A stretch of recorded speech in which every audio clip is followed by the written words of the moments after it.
Thank you, Chairman Molinar, Ranking Member Krishnamurthy, and members of the committee for having me here today. I appreciate your focus on highlighting the Chinese Communist Party's domination and market manipulation when it comes to critical minerals.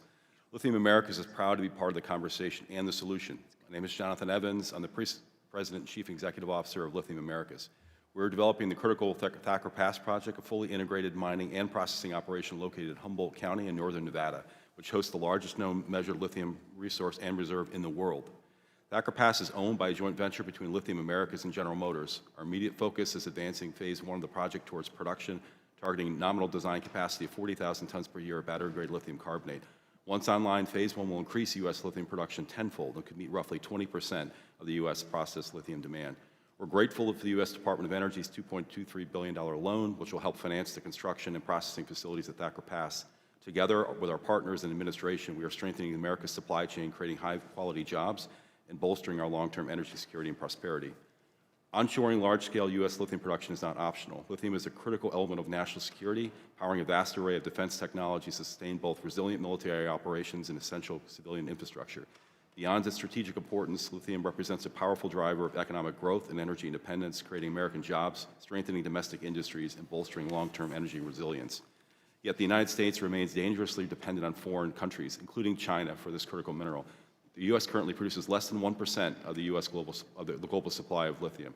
This is not merely an economic vulnerability, it poses a direct threat to national security. China, recognizing lithium's strategic value, has aggressively moved to dominate the global supply chain. From mining and refining to battery manufacturing, Chinese companies now control roughly 70% of the global lithium chemical processing capacity, using state-backed subsidies, and predatory pricing to suppress competition and cement their market dominance. I'll add they control over 80% of the battery production in the world. While the U.S. played a critical role in developing lithium-ion battery in the 1980s, China has since built the infrastructure and industrial base needed to dominate the global market and shows no intention of relinquishing that control. The CCP views dominance over critical minerals as a matter of geopolitical strategy. Through a coordinated, decades-long effort, China has systematically secured control over key mineral supply chains to shape their global markets in their favor. China now leads the global lithium industry, not only in mining and processing raw materials, but also in manufacturing critical components such as battery cathodes, electrolytes, and the batteries themselves.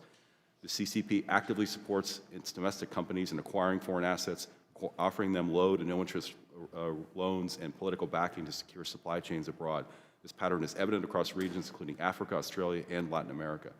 To maintain its dominance, China has depressed global lithium prices to discourage investment by non-Chinese firms and to deter public or private capital from entering the market. Despite soaring demand and double-digit annual growth in lithium applications, this price manipulation has constrained the development of independent, transparent supply chains. Efforts by Western entities to establish transparent market-based price indexes have been undermined or displaced by Chinese-controlled platforms such as the Shanghai Metals Market and the London Metals Exchange, both of which are now controlled by Chinese pricing data. As a result, global financial institutions rely on distorted benchmarks, limiting Western firms' ability to secure financing and expand non-Chinese lithium supply chains. We cannot let the CCP continue to dominate critical minerals. We are thankful that President Trump, his administration, and Congress are focused on this and that the U.S. government is partnering with companies like Lithium America to ensure a strategic global supply chain. Thacker Pass is the only fully permitted under construction lithium production project on U.S. soil. This project will put the U.S. on a path to self-sufficiency, but it's just a start. But developing projects like Thacker Pass is highly risky. The upfront costs for exploration, permitting, appeals, and community engagement are high, and the timelines are long and uncertain, which deter private investment. Targeting federal support, including streamlined and predictable permitting, timely resolution of appeals, and tools to de-risk early strategies can help ensure these projects are successful. The U.S. cannot compete globally unless important national projects can be built in a timely manner. The formal permitting and subsequent appeals process for Thacker Pass took nearly 5 years.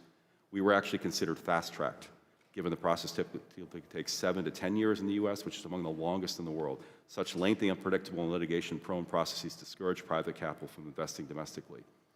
The federal government must also continue to explore financial support via low-cost loans and other structural financial instruments to help fund projects and attract private capital to co-invest. We also need to establish programs and tools that deliver true price transparency. Public capital markets are dissuaded from financing and supporting China-backed supply chains, given the global narrative has been hijacked by China and its pricing models. The same pattern appears in other critical minerals, including rare earths. Despite weak headline prices, China continues to acquire overseas lithium and other key resources, often at discounted valuations, reinforcing its market power. The U.S. can level the playing field by supporting a temporary minimum price tied to validated market price base production costs. Today, China is running high-cost domestic capacity below cost, backstopped by subsidies, to flood this market and depress prices.